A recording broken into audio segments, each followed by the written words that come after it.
Morning, folks. Adam Brian Dada today, as usual.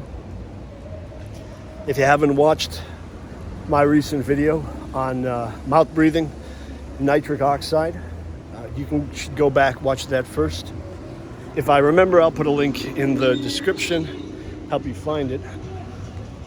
A couple people left some good comments on that here on YouTube and on other social media in regards to them having reasons why they can't nose breathe, why they do mouth breathe.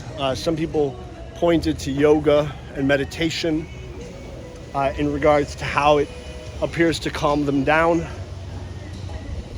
And I just wanted to put some answers to those responses.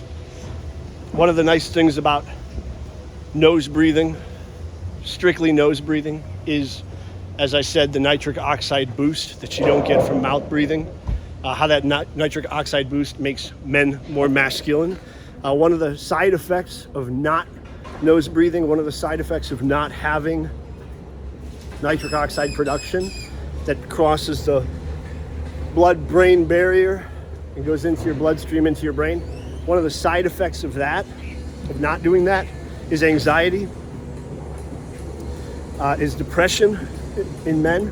I'm not a woman, so I don't have any answers from a woman's perspective. Sometimes I wonder if some of the gender issues that are very common today come from mouth breathing. I've noticed that, but it could just be a weird correlation, not causation. More mouth breathing for a man appears to make them more effeminate, more confused about their masculine nature, less driven to be the hunter, the killer, the aggressor, the winner, the competitor, the profiteer. Men who breathe tend to be more masculine in physique, more muscle, more tapered look. This is evidence that I've seen, not scientific evidence, that nitric oxide definitely is scientifically valid in reducing anxiety and depression in men. Some people had mentioned, though, about yoga, about meditation, about Eastern medicine and the holistic methods, and how breathing through your nose slowly is this calming mechanism. And that's actually not true.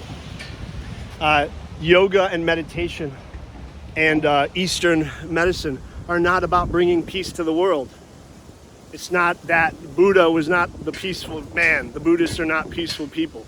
The Sikhs, who perform similar meditative functions and actions in the East, are great warriors. They're great killers. If you come to take over their land and their families and women, they will hunt you and your families down. The nose breathing isn't about calming. The nose breathing is about getting rid of anxiety. So getting rid of anxiety doesn't necessarily make you calmer. It makes you more of a competitor. It makes you sharper. When you take these Eastern medicine functions and actions and you become leaner and lither and more muscular, you don't become softer and more peaceful. You become more of an aggressor. Why do you think so many of those gurus love to hook up with their young female proteges? Well, it's because they're becoming more masculine. They're becoming more attractive to the opposite sex. A man who's full of anxiety and depression doesn't get laid. If he does, it's by a woman that no other man wants to have sex with.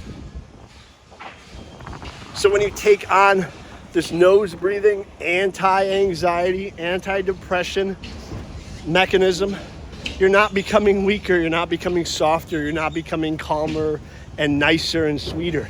You're becoming more laser focused on what survival drives you to do. When you're not full of anxiety, though, you become more patient. And that's the myth of Eastern medicine and holistics. Those men, when they form a grudge, aren't just peacefully making it go away. They're meditating it out while they wait for a moment to strike. The greatest way to survive sometimes is to back away from a fight until you are in a place of non-anxiety, non-depression, non-immediate anger. because it gives you that time to hunt, to aim true, to look for the goal that you need to be the winning competitor. And nose breathing helps you do that. I'm not a meditator. I don't meditate. I don't like it. It's not because I'm against it. I think it's wonderful for the people who find efficacy in it. But meditation is not making you more peaceful. It's not making you the guy who's going to spread good karma around the world. Karma is about balance. It's about the losers getting crushed and the winners getting what's theirs. Anytime we look at it from this new left progressive socialist bullshit attitude, these mask-wearing vaccinated fools, when they talk about holistics and yoga and tantra and karma and all of this stuff, the yin and the yang, they're acting like the answer is going to be peace on earth. No, humans don't work that way. You ever look at birds fighting for a patio balcony, and you come back 2 hours later and there's feathers everywhere? The world is not a peaceful place. But if you become a mouth breather, you are easily taken over by the aggressors. The aggressors who want you to act peacefully. Look, don't get a gun. Don't get a knife. Don't fight when someone bullies you. That's what they tell you to do because they want you in a weakened position. Eat bad junk food, which is pro-inflammatory, which locks up your nose so you can't breathe through your nose, so you become a weaker competitor or even a weaker non-competitor. This is what the whole ideology of low reward is. It's about patience. It's about planning. It's about skipping the immediate high of dopamine so that you're ready to take advantage of life when the competitive spirit, timing, and schedule is right. If you've been trying nose breathing lately, someone had commented, I think on my Instagram, about how their significant other was against the idea of mouth tape. And mouth tape is weird. The first time I tried mouth tape, I hated it. I thought I was gonna suffocate in my sleep. You put tape over your mouth and you go to bed. And all I could think about was like, oh my God, I can't breathe. And guess what? It actually worked. God damn it, stupid Amazon mouth tape. You should look into it though if you're not a nose breather. I breathe through my nose now naturally when I sleep. I breathe through my nose naturally when I sleep, and I get amazing morning wood. And understand, I'm almost 50. I'm not the healthiest guy in the world. I'm almost 50, and I feel like an 18-year-old.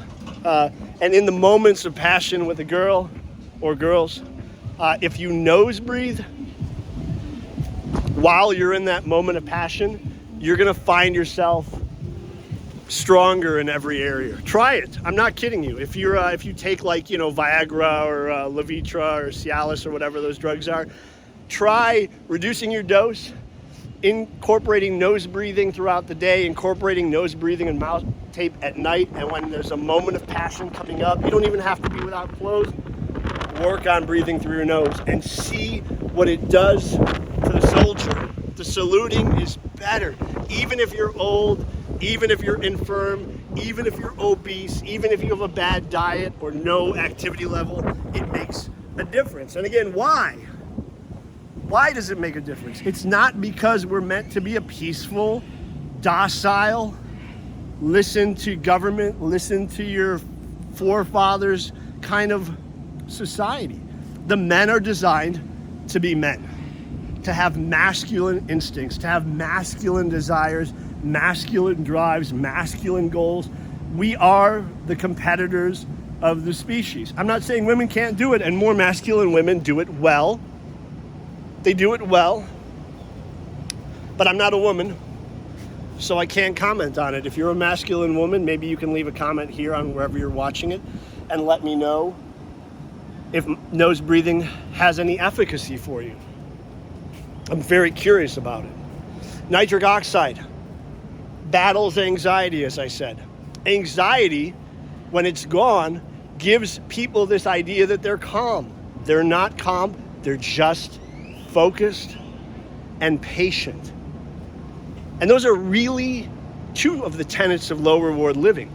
Low reward living is being focused on a future goal, not, oh my God, I can't wait to get home and drink this bottle of booze. Or, oh my God, that actress is pretty, I'm gonna masturbate thinking about her. Or, oh my God, I'm gonna eat this cupcake.